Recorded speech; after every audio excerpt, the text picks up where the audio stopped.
Hi,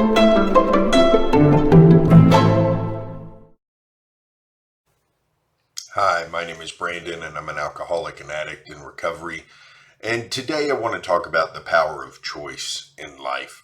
And we could sit here all day and argue about free will and whether or not it actually exists. And that's kind of beside the point because most of the people who argue that free will doesn't exist still agree we have to act like it does. So if we consider that, then we've got to admit that we've got some choices that we can make in life. And for addicts and alcoholics, one of the most important choices we can make is whether we want to continue living under the specter of addiction or whether we want to get better. And with everybody, not just addicts and alcoholics, but everybody, we've got to make a decision of do we want to be happy in life or do we want to find ourselves continually in positions where we're closing ourselves out against the happiness that life has to offer. So reading a little bit from The Untethered Soul by Michael A. Singer, picking up where we left off yesterday, I'm going to reread that last paragraph that I really think is important and then get into the next one, which really talks about the choice of happiness. And that has a nice parallel to the choice we make to get into recovery and stay in recovery as alcoholics and addicts. He says, the key to staying happy is really very simple. Begin by understanding your inner energies. If you look inside, you will see that when you're happy, your heart feels open and energy rushes up inside of you. When you aren't happy, your heart feels closed and no energy comes up inside. So to stay happy, just don't close your heart. No matter what happens, even if your wife leaves you or your husband dies, you don't close. And when I talked about this yesterday, I talked about how, especially in alcoholism and addiction, in recovery, the way that one of the most important ways that we keep from closing is by opening up to other people in recovery and by keeping that communication open so that instead of closing around our feelings and protecting ourselves, we allow ourselves to be vulnerable and to commune with somebody else. And that allows these negative feelings and energies to kind of flow through us rather than getting trapped in us. So continuing to read on, he says, there's no rule that says you have to close. Just tell yourself that no matter what happens, you're not going to close. You really do have that choice. When you start to close, just question if you're really willing to give up your happiness. You should examine what is inside of you that believes there's some benefit to closing. The slightest thing happens to you and you give away your happiness. You were having a great day until someone cut you off on your way to work. It got you really upset and you stayed that way the rest of the day. Why? Dare to ask yourself that question. What good came from letting it ruin your day? There was no benefit. If somebody cuts you off, let it go and stay open. If you really want to, you can. So I want to talk about two things with that paragraph. I'm going to go back and reread part of it, but insert addiction and recovery in there. So there is no rule that says that you have to relapse. Just tell yourself that no matter what happens, you're not going to relapse. You really do have that choice. When you start to think about using or drinking again, just question if you're really willing to give up your happiness. You should examine what it is inside of you that believes there's some benefit to using or drinking again. So that is the choice that we have, and it's a very nice parallel with the choice to remain happy and the choice to remain sober.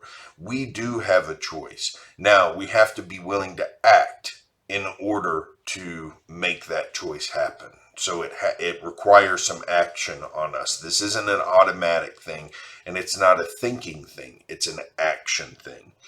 And then I want to talk about the next part. It says about getting cut off on your way to work, and it got you really upset, and you stayed that way the rest of the day. Why?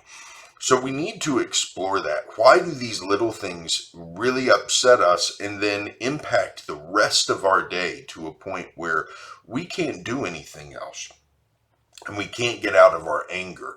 And I am a huge victim of this. I would go to work first thing in the morning, get cut off by someone, and the rest of the day is shot. I'd be so upset at that person, and then something else would happen that would upset me.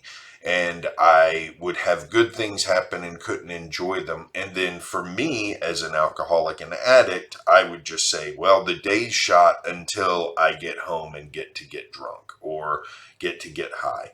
And so I would just use that as an excuse to go home and continue fueling my addiction. And I would prop that addiction up as the solution to my bad reaction to the world around me. And the reason that I got bothered by people cutting me off, for example, is it that threatened my sense of control of the world around me. Because I had this little model. We've talked about models before. I had this little model built about how the world should be. And when someone did something that threatened that model or that was outside of that model, it really upset me. And so once I start to learn to give up control, those kinds of things stop bothering me as much. Like I get cut off now in traffic, and as long as it's just me in the car, it doesn't bother me. I still have a problem letting go when my son's in the car with me, because it's a little bit different when the little guy could get hurt. But when it's just me in the car, it doesn't bother me the same way that it used to. Even if I have to slam on the brakes and a drink spills everywhere, it just doesn't, it passes right through me.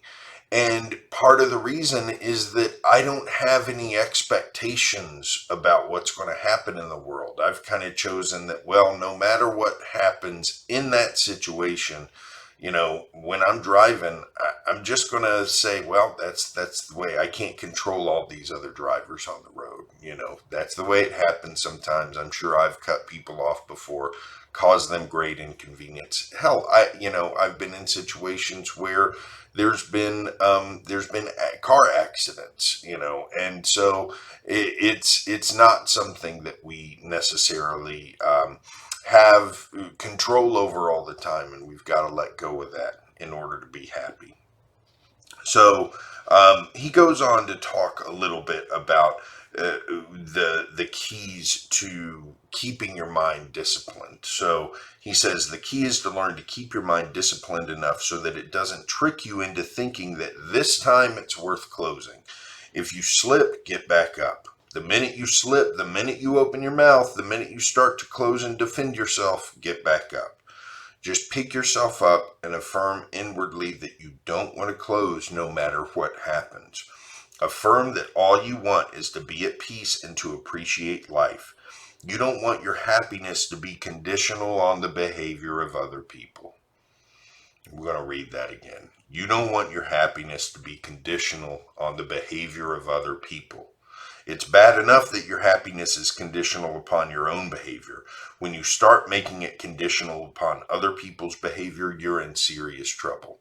Now look, how often do you tell yourself, well, I'll be happy if so-and-so does something. I'll be happy if this person does exactly what they've said they are going to do. Or if, or you've tied your happiness to your expectations for somebody else. That's a key for disaster, and especially for those of us in recovery.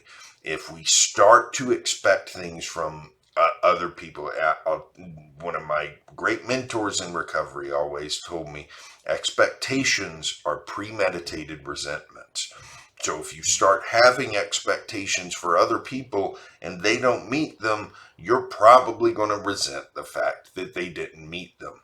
So it's better to have your happiness less conditional on what other people do and don't do.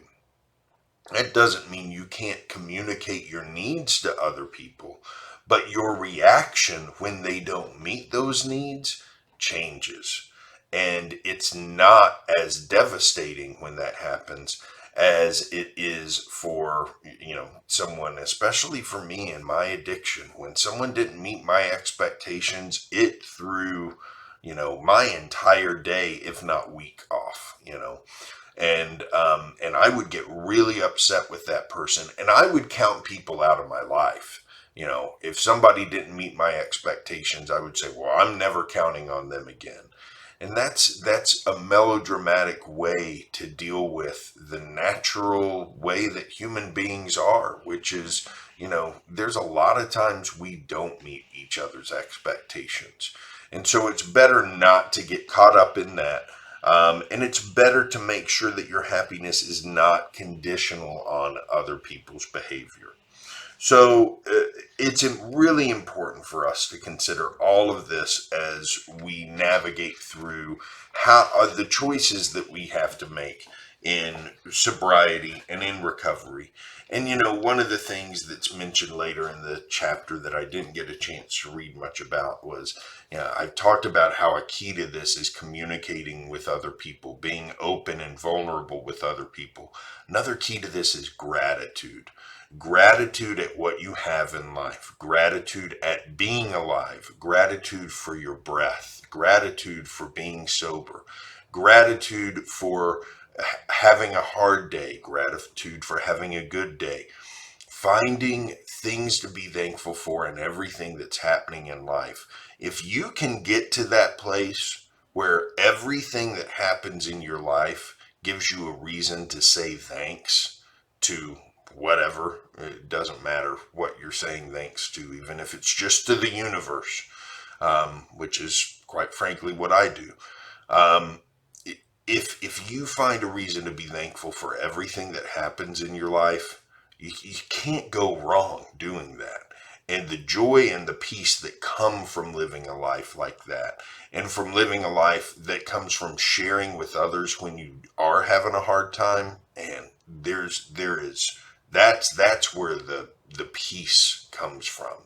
And that's what we're trying to find in our journey in recovery and in any kind of spiritual journey we're on. That's it for today. Hope you have a great day today, and I will see you back here tomorrow with more.